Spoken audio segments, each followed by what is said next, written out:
erkak xiyonat qildi. Men endi o'zim mutaxassis tarafdaman, ziyon tarafini aytib o'taman. Xiyonat qildi, xiyonat qilgan taqdirda mayli kim bilandir yurdi, ko'rishdi, gaplashdi, jinsiy yaqinlik bo'ldi, mayli himoyasi bilan yaqinlik qildi, baribir ayoli bilan yaqinlik qiladi-ku. To'g'rimi? Shunisi bordek. Ayoli bilan yaqinlik qiladi, undagi infeksiyani u bilan past degani yurmaydi, u bilan bir qizligini olmagan. bir martalik uchrashuv. Tasodifiy aytganda men bilan ham birga bo'ladi, u bilan ham birga bo'ladi, hammasi bilan birga bo'lgan bo'lishi mumkin-ku, to'g'rimi? Undagi infeksiyani oilasiga borib yuqtiradimi?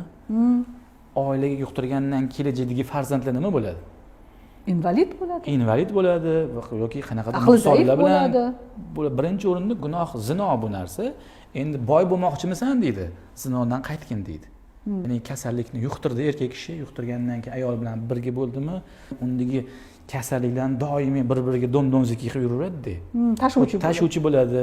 Pastda ya'ni o'zini davolagan taqdirda ham ayolini davolamaydi yoki bir-biri bilan farzandlar qanaqadir nuqson bilan tug'iladi yoki farzand bo'lmaydi yoki ayolida har xil sistit, uretrit, millionta kasallik bor ayollikni. Hamma narsani muammoda ya'ni ayol kishi sababchi bo'ladi. Sabab ayol kishini ko'rsataveramiz keyin. Keyin yillar o'tgan. Asl sababchisi kim? Erkak kishi sababchi bo'ladi. Shuni endi tan olishimiz kerak. Rost gapirganingiz uchun rahmat. Rost gapirganingiz. Ay, hamma erkak yuradi bu. Umuman ayoliga xiyonat qilmaydigan. Endi hamma erkak deb desam bo'lmaydi. Ayoliga umuman xiyonat qilmaydigan erkaklarni bilaman-da. Umuman ayolidan boshqa ayolga qaramaydigan adnalyub erkaklarni bilaman men.